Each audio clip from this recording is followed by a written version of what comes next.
E é curioso notar como depois do corte de juro a gente viu uma sequência tão ruim para nossa bolsa, né? Foram 13 quedas consecutivas e ao longo do mês também, se a gente olhar só para cash, né, gringo tirando por volta de 13, 14 bits, tinha entrado com 24, se olha contrato futuro, então fica até pior.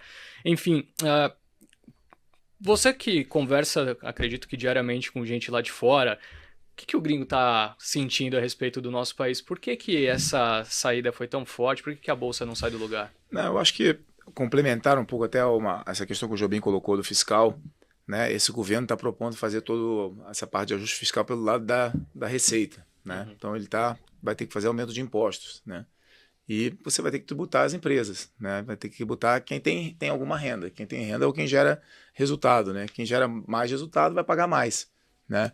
E tem essa ideia dos impostos progressivos, e enfim. Então, tem uma lista aí de maldades, né, que estão sendo levadas ao Congresso, né? Tem a questão do JCP, poxa, negócio do imposto sobre dividendo, e aí você não mexe no IRPJ para compensar, que era a ideia inicial do Paulo Guedes, né? Você colocaria imposto de dividendo, mas você cairia o IRPJ, fazer uma coisa mais equilibrada. Tem a CIVA, que vai ser enorme, né, para poder contemplar e fazer o ajuste dos setores. Ele vai prejudicar, para melhorar para a indústria, vai ter um prejuízo relevante em alguns outros setores. Então é um ambiente assim hostil, né? Porque se você pegar ali o JCP, né, quanto que ele vale assim na bolsa? A gente fez a conta, algumas empresas fazem até de forma exagerada para ter o benefício do JCP, elas inflam um pouco do PL, né? Outras têm que ter o PL alto, como os bancos, né? O banco tem que ter PL alto porque precisa ter capital para poder fazer os empréstimos e tal. Então é uma coisa natural, né? Então, enfim, você vai tirar assim, quando você vai pegar o bottom line de algumas empresas, você tem empresa que um terço do lucro dela acaba vindo do JCP.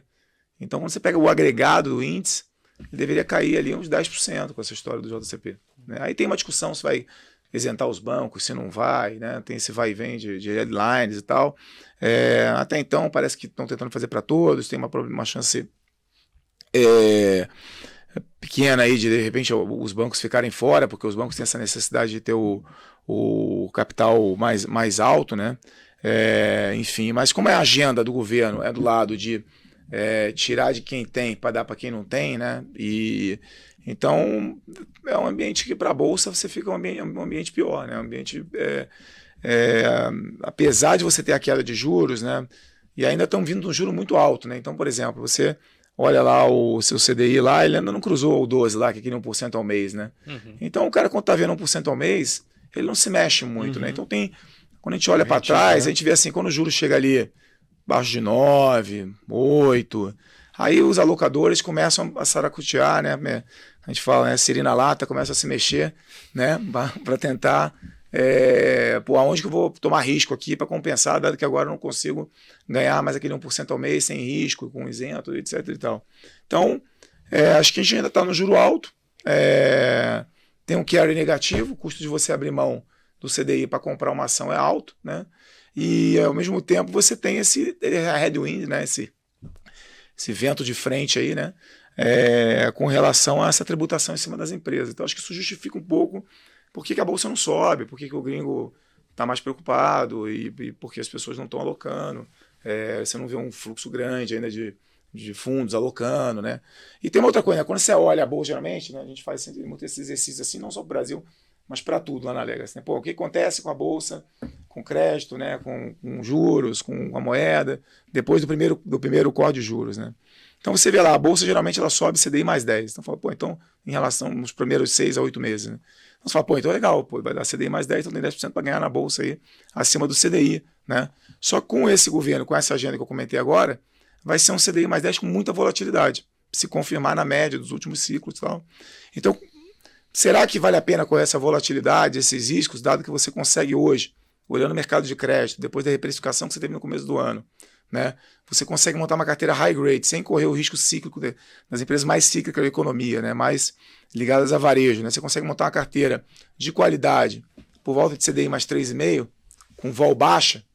É melhor ter CDI mais 3,5 com vol baixa, um juro no patamar de 13%, né? 13,25% no caso agora, ou é melhor você estar na bolsa CDI mais 10 balançando, um monte de headline, um monte de notícia, saindo o tempo todo. Então, acho que o que a gente fez na Legacy, né, em termos de alocação, foi a incrementar o nosso portfólio de crédito, né, aproveitando esses saques que tiveram no começo do ano por conta dos episódios de 1, 2 empresas que tiveram problema, né, e teve uma reprecificação de crédito, né, e saque nos fundos de crédito. O crédito reprecificou, a gente estava sem posição de crédito, praticamente nenhuma. A gente aproveitou para colocar posições em crédito e uma pequena posição em bolsa em empresas que a gente acha que vão continuar indo bem dentro da bolsa, né? Assim, são poucos casos, né? Quando a gente faz a conta, olha o valuation e tal, a gente ainda acha.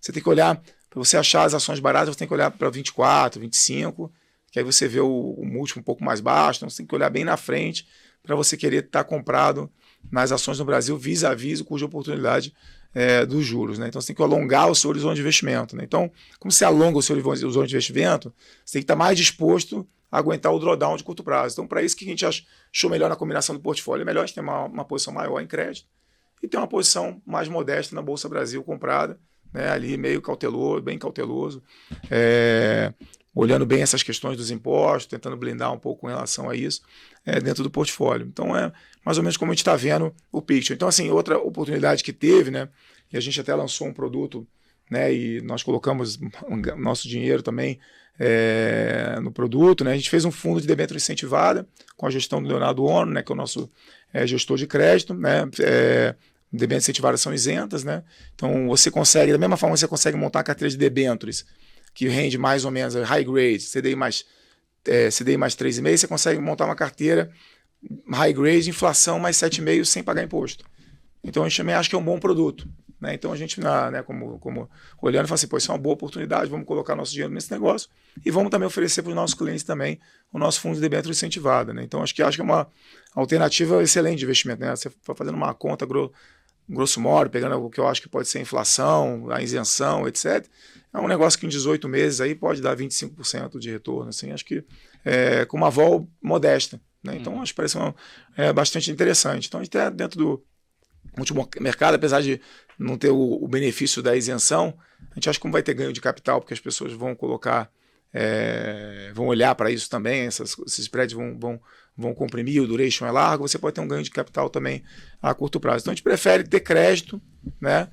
Obviamente não queremos ter, não somos um fundo de crédito, vou ter muito crédito, mas a gente prefere ter uma posição que a gente propõe a ter de crédito combinado com uma posição mais modesta de bolsa nesse momento, para surfar esse ciclo que o Jobim falou aí, né, que está sendo muito bem conduzido pelo Roberto Campos, pela diretoria do Banco Central, né, que é um ciclo oportunístico, né? Você tem a inflação corrente caindo, você tem as implícitas caindo, você tem a expectativa caindo, né? A qualidade da inflação está muito melhor, a inflação de serviço está melhor, a difusão está melhor. Então, assim, quando você olha do lado da inflação,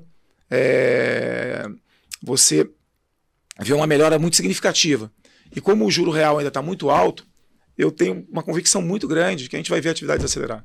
Então, eu acho que o quarto quarter vai ser uma atividade mais fraca do que o terceiro quarter, e a gente vai entrar o ano para um PIB menor. Então, assim, como o Jobim colocou, esse Banco Central ele vai ser mais sensível a reações à atividade fraca, querendo cortar mais os juros, do que a tolerar uma inflação mais alta. Como a inflação está tranquila, então a inflação acaba sendo um não-issue nesse momento. Então você vai olhar para a atividade, na hora que a economia derrapar, a pressão no Banco Central, o próprio board do Banco Central tem um pouco mais de propensão a dar um peso maior para a questão da atividade. Então eu acredito que esse ano a gente acelera esse código de juros aí para 75, eventualmente 100. Vamos ter essa discussão em novembro, né? Porque a próxima reunião está mais ou menos amarrada na comunicação, a não ser que aconteça algum evento aí muito relevante, né? Que leva a desaceleração da atividade global, uma coisa fora do radar. Eu acho que o 50 é meio garantido, mas vamos discutir 75, 100 ali. Se não discutir em novembro, a gente vai discutir em dezembro, né? Então dá uma perspectiva aí de um ciclo de juros mais baixos para frente, né? Assim, no Brasil. Aí acho que a bolsa sobe, mas ela vai meio que aos trancos e barrancos, com o governo atrapalhando, né, o tempo todo, né? Enfim, então é uma questão de você compor o portfólio, né, de uma forma interessante, né? Então você sempre faz a conta, né? Você fala assim, pô, o que é melhor? Ter o juro real aí próximo de 5,30, 5,5 ou comprar a Bolsa Brasil, entendeu? Assim, você, pô, a Belonga, né, é a bolsa da renda fixa. ela não tem JCP, ela não tem lá o dividendo, ela não tem lá o cara querendo taxar lá o IRPJ, o cara lá querendo botar o CARF para pegar dinheiro da empresa. Então, assim... Ao contrário, né? Ela recebe imposto. Ela recebe imposto, né, nesse sentido. Então, talvez seja melhor você ter B, né, nesse contexto de um Banco Central que é mais sensível à atividade, pode ser que ele tolere uma inflação mais alta, do que ter bolsa. Né? Então, a gente acha que, nesse sentido, a gente também tem começar, a gente ficou fora de B durante muito tempo, né? A gente está começando a olhar e achar os preços muito interessantes assim, das NTNBs. Assim. Então, ainda mais com essa perspectiva de uma função de reação do Banco Central diferente para frente. Né? Então, fazendo um apanhado geral. Assim. E só para a gente fechar sobre o Brasil, o que você está enxergando sobre a moeda? Então, a moeda é sempre, né, interessante, né? Você não ia deixar de fazer essa pergunta. Jamais. É aquela que, pô, esse cara sempre erra, né? mas assim, o Brasil, o Pedro acho que deu uma aula aí, né, do que está acontecendo, assim, acho que foi bem completo o que ele colocou no cenário. Acho que o Brasil, assim, ele exporta commodities e ele exporta carry, né? Então, assim, como a gente está com carry alto e as commodities estão com preço alto, o real está ancorado, né? E a gente ainda está com um juro relativamente alto. À medida que esse juro o diferencial de juros do Brasil vai comprimindo mais com relação aos Estados Unidos, né? E é interessante, porque se você já olha o forward, você vê que o juro do Brasil lá na frente está muito baixo, né? E muito colado no juro dos Estados Unidos projetado lá na frente. Né? Então, assim, você fala assim, pô, se o mercado de moeda olhasse o forward de um ano, pô, era para o dólar já estar subindo para caramba. Mas as pessoas ela olham o corrente. Por quê? Porque o cara fala assim, o CDI ainda está dando mais de 1% na minha conta todo mês. E o gringo vem aqui beliscar esse CDI, o brasileiro não tira o dinheiro porque quer ganhar esse CDI. Então, as pessoas olham muito a taxa spot para operar moeda. Então, no spot, né, a taxa corrente de juros, ela dá uma certa atratividade. Como o Banco Central está começando a cortar os juros, entra um dinheiro para comprar renda fixa, entra um dinheiro, eventualmente, não está entrando nesse momento, mas eventualmente para comprar crédito, eventualmente para comprar bolsa, porque tem uma perspectiva de queda de juros, né? Então você pode ter um pouco no primeiro momento, o corte de juros ele pode ser até benéfico para a moeda, né? Mas a minha visão mais de curto prazo é assim, pô, fico meio neutro no real, eu acho que tem opções melhores do que o real para você estar apostando otimista numa moeda, tem moedas melhores do que o real para você ficar otimista nesse momento. E na minha visão de médio prazo, né, ela é mais negativa, porque eu acho que lá na frente a gente vai trabalhar com os juros mais baixos, né, o diferencial de juros menor e, né, essa disposição a tolerar uma inflação mais alta. Né? O Pedro comentou do artifício, que vai ser olhado uma média de 2, 3 anos e tal. Então, acho que quando você tiver uma inflação ali de 5, 6, a propensão desse novo board em tolerar essa inflação mais alta e deixar para convergir num horizonte mais longo, ela vai ser maior. Só que a gente sabe que quando isso acontece no Brasil, né, com a nossa memória inflacionária, você sempre olha o que aconteceu no ano passado para pedir o seu aumento no ano que vem. Né? Então, o 6 vira 8, vira 10, vira 12. Né? Então, aí uma hora o cara vai subir o juro lá para caramba, mas ele vai demorar. Né? E quanto ele demora, né, você tem um processo de valorização da moeda, né, e ao mesmo tempo as NTNBs ganham muito dinheiro, né, nesse momento. Então, assim, talvez não seja uma história de curtíssimo prazo, mas é uma história de médio prazo que eu acho que a gente vai, né, navegar bem aí Você perguntou para o Jobim se tira o sono, na verdade, acho que tem muita oportunidade, né, pelo caminho aí, assim, na verdade, tá atento porque as oportunidades são sempre aparecem no Brasil, né? Então tem muita volatilidade e dá muita oportunidade.